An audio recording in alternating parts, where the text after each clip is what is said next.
Hello everyone, welcome to explanations with शैली।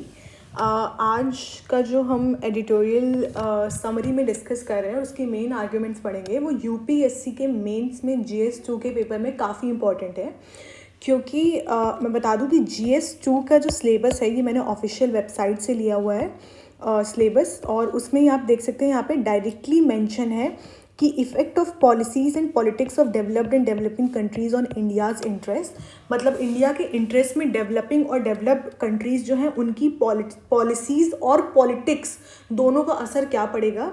और उसके बाद इंडियन डायस्पोरा मेंशन कर दिया है, मतलब इंडियन डायस्पोरा का एक्शन क्या होगा उन पॉलिसीज़ की तरफ, या इंडियन डायस्पोरा पे क्या पड़ेगा, या इंडियन डायस्पोरा के अराउंड और भी क्वेश्चंस बन सकते हैं। तो इसी से रिलेटेड एक एडिटोरियल है, मैं आपको बताती हूँ कि इसकी और इम्पोर्टेंस क्या है। बट पहले हम देख लेते हैं कि ये एडिटोरियल जो आया था वो इंडियन एक्सप्रेस न्यूज़पेपर में आया था, और आज 2 अक्टूबर है। तो ये पूरे राइट्स जो हैं एडिटोरियल के वो रिजर्व रहते हैं इंडियन एक्सप्रेस के पास, तो सारे क्रेडिट्स उनको जाते हैं। Plus special thanks to Shashi Tharoor ji, because उन्होंने ये एडिटोरियल लिखा है, तो due credits to him also. उसके बाद हम ये देख लेते हैं कि ये पूरा सिर्फ एजुकेशनल पर्पज़ के लिए है, जो भी इसमें एक्सप्लेनेशन है। अब ये इंडियन डायस्पोरा का टॉपिक क्यों इंपॉर्टेंट हो जाता है, क्योंकि अभी हम देख रहे हैं कि ट्रम्प एडमिनिस्ट्रेशन जो है वो बहुत सारी ऐसे एडवर्स पॉलिसीज़ जो है वो इंडिया के ऊपर इम्प्लीमेंट कर रहे हैं, जैसे कि 50% टैरिफ लगाना, H1B वीज़ा एप्लीकेशन में जो फ़ीस है उसको $100,000 कर देना, या फिर इमिग्रेशन जो है या स्टूडेंट वीज़ा है उसको भी बहुत कम कर देना एक्सेप्टेंस के चांसेस, और ऐसी बहुत सारी चीज़ें ऐसे करना जिससे इंडिया के इंटरेस्ट को इफ़ेक्ट पड़े।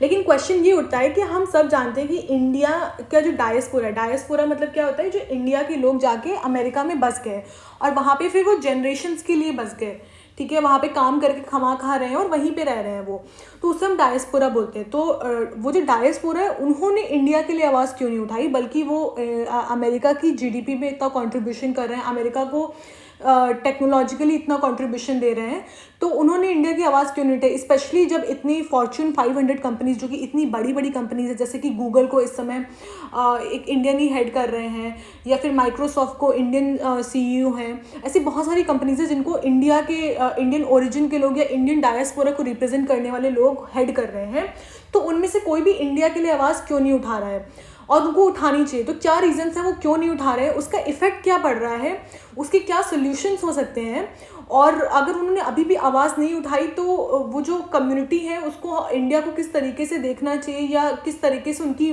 वॉइस की जो पावर है उसको किस तरीके से समझना चाहिए, वो इस एडिटोरियल में डिस्कशन करा गया है। बट क्योंकि ये टॉपिक इतना रेलिवेंट चल रहा है तो यूपीएससी के मेंस जीएस 2 में पूछा जा सकता है कि इंडियन डायस्पोरा का क्या रोल है इंडिया के लिए स्टैंड अप होने में, या आजकल की जो जियो पॉलिटिक्स चल रही है उसमें, या अमेरिकन जो अभी जो एपिसोड्स चल रहे हैं उसमें इंडियन डायस्पोरा ने क्या रोल निभाया या क्यों नहीं निभाया। तो डायरेक्टली हम यहाँ से आर्ग्यूमेंट्स जो हैं उनको यूज़ कर सकते हैं। प्लस इवन किसी भी एग्जाम के इंटरव्यू में भी इंडियन डायस्पोरा के ऊपर ये क्वेश्चन पूछा जा सकता है, तो हमें बहुत वैल्यूएबल आर्ग्यूमेंट्स यहाँ से मिल सकते हैं। ये कोई पेपर का लाइन बाय लाइन एक्सप्लेनेशन नहीं है, उसके लिए आप अपनी अगर आपको बहुत detail line by line explanation चाहिए तो उसके लिए आप डिस्क्रिप्शन में एक और वीडियो की लिंक होगी, आप उसको देख सकते हैं। ये एक समरी वर्जन है कि कम टाइम में अगर आपको मेन आर्ग्यूमेंट समझने तो आप इस वीडियो को देख सकते हैं। प्लस जिस प्लेलिस्ट में है उसमें डेली ऐसे ही वीडियोस अपडेट होते रहेंगे जिसमें एक समरी दी रही होगी इन एडिटोरियल्स की, जो किस जीएस मेंस के पेपर में यूपीएससी में रेलेवेंट होंगे, या फिर इंटरव्यू या किसी और टॉपिक से, उसमें मैं बताऊंगी और समराइज करूंगी उन आर्ग्यूमेंट्स को। So let's read.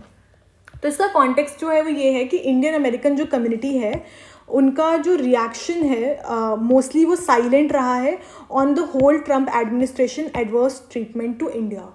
तो जितने भी टैरिफ वॉर हुआ, ये H1B वीज़ा एपिसोड, इन सारी चीज़ों, और हमने कई बार हमने न्यूज़पेपर में पढ़ा कि इन सब का इफेक्ट इंडिया पे क्या पड़ रहा है, अगर हम एडिटोरियल से न्यूज़पेपर पढ़ रहे हैं तो इसमें ये इन्होंने बताया कि रीजंस क्या क्या है। पहला तो है कि self preservation, growing anti immigration climate. तो अब होता क्या है कि जो इंडियन डायस्पोरा के लोग यहाँ से गए अमेरिका में, तो अब वहाँ पे देखा जा रहा है कि वहाँ पे एंटी इमिग्रेशन, मतलब जो इमिग्रेंट्स अमेरिका में आ रहे हैं उनके अगेंस्ट जो एटीट्यूड है वो थोड़ा सा मतलब एंटी होता जा रहा है। उनको वो सोच रहे हैं कि हमारी जॉब्स इमिग्रेंट ले रहे हैं, हमारे जो गवर्नमेंट के पास पैसा है जो शायद सिर्फ अमेरिकन पे स्पेंड होता, अब वो इमिग्रेंट्स के लिए भी स्पेंड हो रहा है। तो उनका जो एटीट्यूड है कि हमें इमिग्रेंट्स नहीं चाहिए। तो और मागा का जो मेक अमेरिका ग्रेट अगेन, इनका जो कैंपेन है यही है कि हमको इमिग्रेंट्स को कम करना है, उनके पैसे उनके ऊपर पैसे कम खर्च करने हैं एक्सेट्रा।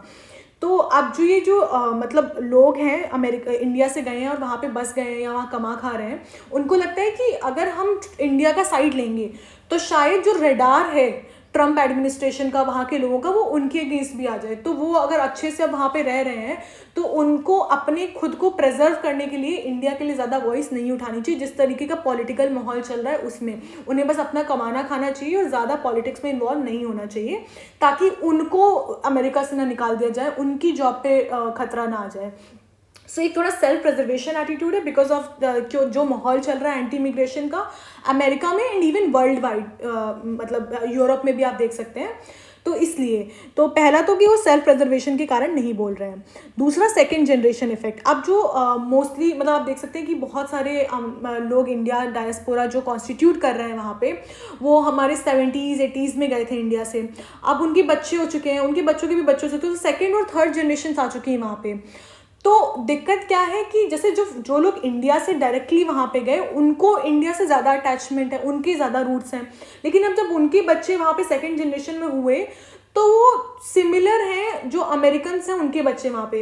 तो जैसे अमेरिकन्स का ये आर्ग्यूमेंट है कि हमें जॉब नहीं मिल रही है क्योंकि इंडिया से उन्हें टैलेंटेड लोग मिल जा रहे हैं और वो भी कम रुपए में। मतलब जो जैसे आईटी कंपनीज़ हैं अमेरिका में, गूगल, माइक्रोसॉफ्ट, वो इंडियन वर्कर्स को हायर कर ले रही हैं कम पैकेज में कंपेयर टू अमेरिकन वर्कर्स। तो अमेरिकन वर्कर्स को जॉब नहीं मिल रही है। तो ऐसे ही इंडियन डायस्पोरा के जो लोग हैं जो कि वहाँ पे 1-2 जनरेशन से रुक चुके हैं और अब उनके बच्चे भी आ रहे हैं, तो वो भी अब अमेरिकन हो रहे हैं क्योंकि बचपन से पैदा वहीं पे हुए, सिटीजनशिप अमेरिका की मिल गई, तो उनको भी अब जॉब नहीं मिल रही। तो कहीं ना कहीं इंडियन डायस्पोरा के लोग भी इस जो कैंपेन चल रहा है कि H1B वीज़ा की फ़ीस बढ़ा दी जाए ताकि इंडियंस यहाँ पे ना आ पाए, वो भी इस चीज़ को सपोर्ट कर रहे हैं। आप समझ रहे हैं, थोड़ा न्यूएंस्ड आर्ग्यूमेंट है, बट वही है कि जब उनको वहाँ पे फ़ायदा मिल रहा है उस चीज़ का, तो वो भी वो अमेरिकन भाषा ही बोल रहे हैं कि नहीं, हमें इंडियंस नहीं चाहिए यहाँ पे, ताकि हम इंडियंस को, ताकि हमारे बच्चों को जॉब मिल पाए या हमारे जो स्टेम ग्रेजुएट्स हैं उनको जॉब मिल पाए और अच्छे पैकेजेस में। दूसरा जो डायस्पोरा की आइडेंटिटी है, और ये बहुत अच्छा आर्ग्यूमेंट है, जो डायस्पोरा की आइडेंटिटी वो स्टैटिक नहीं है। मतलब जो इंडियन डायस्पोरा है, जैसे अब ऐसा नहीं कि उनका हमेशा से जो एलिजेंस रहा है इंडिया की तरफ वो वैसा ही बना रहेगा कि इंडिया हमारी मातृभूमि है और हम बस इंडिया के लिए करेंगे, ऐसा नहीं है। वो जो एलिजेंस है ना, जैसे आप ही गए वहाँ पे अमेरिका, और जो अगले 5-10 साल होंगे उसमें आपका इंडियन कनेक्शन बहुत ज़्यादा रहेगा। फिर धीमे धीमे आप वहाँ की सोसाइटी में रंग जाओगे, फिर आपके बच्चे होंगे, उनके बच्चे होंगे, धीमे धीमे ऐसा होगा कि आपकी फैमिली में इंडियन रूट्स तो होंगे, बट वो जो एलिजियंस, जो फर्स्ट जनरेशन इंडियंस का था जो यहाँ से गए थे, उनका जितना मोह था इंडिया से वो अब बाकी की जनरेशन्स का नहीं होगा। वो थोड़े से अमेरिकनाइज हो जाएंगे, वो अमेरिका के लिए उनकी लॉयल्टीज़ ज़्यादा होंगी। वहाँ के जो अमेरिका के इश्यूज़ चल रहे हैं कि वहाँ पे जॉब्स नहीं मिल रही अच्छी या इमिग्रेशन कंसर्न से, वो उन चीज़ों के लिए ज़्यादा कंसर्न रहेंगे कंपेयर टू कि वो इंडिया में क्या हो रहा है या इंडिया के ऊपर क्या असर पड़ रहा है, इससे उनको ज़्यादा मतलब नहीं होगा। इवन तो वो भी होली दिवाली सेलिब्रेट करते होंगे और वो जानते होंगे कि हमारे एंसेस्ट्रल रूट्स इंडिया में है, बट वो जो स्टैटिक जो हम ये एक्सपेक्ट कर रहे हैं कि स्टैटिक एलिजेंस या लॉयल्टी रहेगी, वो नहीं होता है ऐसा। तो ये जो it shifts with the second generation onwards. Then there is a reluctance to confront Trump administration directly for his pro-business stance and plus Hindu appeal. अब देखिए ज़्यादातर जो लोग गए इंडिया से वो हिंदू हैं, इंडियन डायस्पोरा के जो कॉन्स्टिट्यूट कर रहे हैं, तो एक रिलक्टेंस है कि वो ट्रम्प एडमिनिस्ट्रेशन को डायरेक्टली क्यों नहीं मतलब कन्फ्रंट करना चाहते हैं इंडियन डायस्पोरा के लोग, क्योंकि एक तो ट्रम्प जो है उन सबको पता है कि उनका जो प्रो बिजनेस अपील है, मतलब वो बिजनेस को और कैपिटलिज्म को बहुत सपोर्ट करते हैं। लेकिन मतलब और जो इंडियन डायस्पोरा के लोग गए हैं वो मोस्टली ऐसे बिजनेस और कैपिटलिज्म ऐसे अच्छी अच्छी जॉब्स के लिए गए हैं, तो इसलिए वो डायरेक्टली उनको ट्रम्प को नहीं कन्फ्रंट करना चाहते, क्योंकि कहीं ना कहीं उनके जो मतलब ट्रम्प की जो पॉलिसीज़ हैं, ट्रम्प का जो वैल्यूज़ और व्यू पॉइंट है वो उनके लिए सपोर्टिव ही है, कैपिटलिज्म का एटमोसफियर, जॉब्स एक्सेट्रा। दूसरी चीज़, जैसे ट्रम्प जब मोदी गए थे और हमारे पीएम गए थे, तो हाउडी मोदी जो इन्होंने ऑर्गेनाइज करा और एक तरीके से हिंदू मतलब एलिजेंस ट्रम्प एडमिनिस्ट्रेशन ने दिखाया, तो कहीं ना कहीं वो इसलिए भी उनको क्वेश्चन नहीं करना चाहते हैं। तो इन सारे रीजंस के कारण मतलब जो इंडियन अमेरिकन डायस्पोरा है वो इंडिया के लिए अभी तक खड़ा नहीं हुआ, मतलब और कुछ थोड़ी बहुत वॉइसेस आई हैं बट ऐसे कोई बहुत कॉन्सर्टेड वॉइसेस नहीं आई हैं इंडिया के फेवर में। अब इसके कॉन्सिक्वेंसेस क्या होते हैं कि जब इंडियन डायस्पोरा के लोग इंडिया के लिए नहीं खड़े हो रहे हैं और इंडिया के लिए नहीं बोल रहे हैं तो उसके कॉन्सिक्वेंसेस क्या हैं। तो ना, the consequences of silence, India's image continues to be portrayed in negative sense. जब इंडियन डायस्पोरा करेक्ट नहीं कर रहा है कि क्या दिक्कतें आनी, तो इंडिया की जो इमेज है उसको नेगेटिव तरीके से, जैसे जो वहाँ पे नैरेटिव चल रहा है कि इंडियंस जो हैं वो चलिए अच्छा सीख के और सस्ते पैकेजेस में यहाँ आ जाते हैं और वो हमारी जॉब्स खा रहे हैं, ये नैरेटिव। या फिर इंडिया जो है ट्रेड डेफिसिट बहुत ज़्यादा हो रहा है, हम इंडिया से सामान ले रहे हैं बट इंडिया हमसे एक मतलब कॉर्न का दाना भी नहीं खरीदना चाह रहा है। ये जो नैरेटिव चल रहा है, अगर इंडियन डायस्पोरा वहाँ खड़े होकर इन नैरेटिव्स को क्लियर नहीं करेगा तो कोई और नहीं करेगा। इससे इंडिया की जो इमेज है वो गिरती चली जाएगी।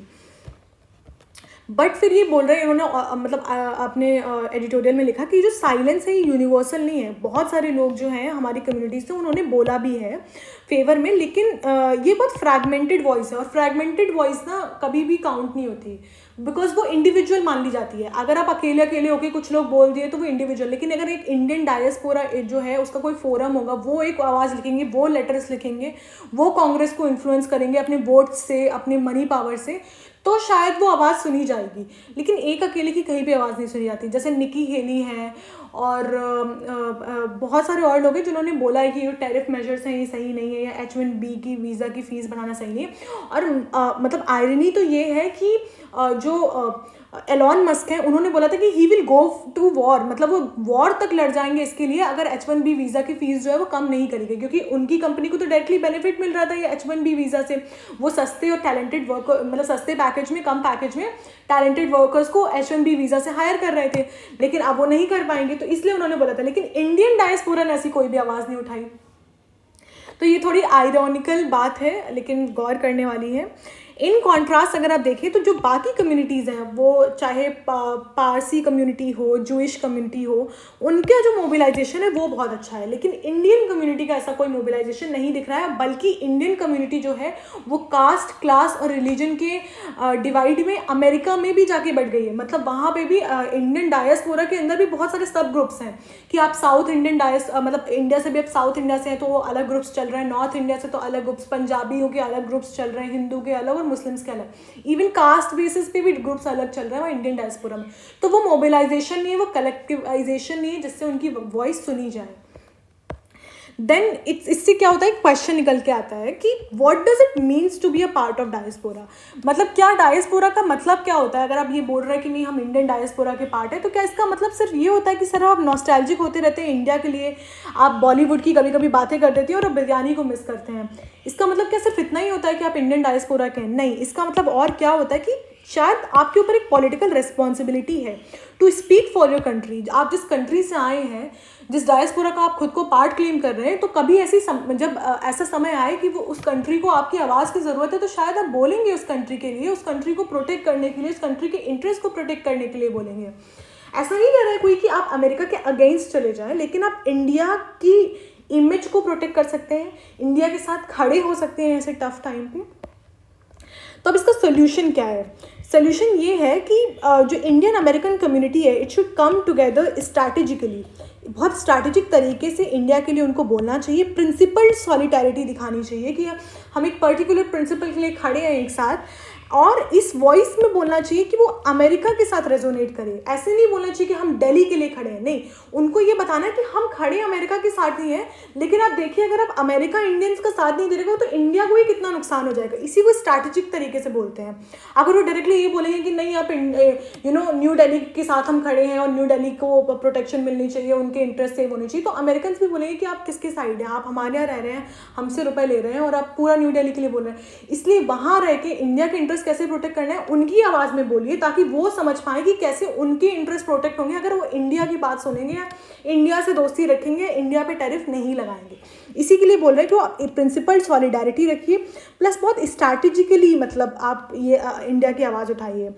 फिर बदले में ये भी बोला गया कि इंडिया को भी ये रेसिप्रोकेट करना पड़ेगा और अपने डायस्पोरा के साथ खड़ा होना पड़ेगा, अपने डायस्पोरा को गैल्वनाइज करना पड़ेगा, उनको मतलब इम्पोर्टेंस देनी पड़ेगी, उनको एक कॉन्स्टिट्यूएंसी के तरीके देखना पड़ेगा अमेरिका में।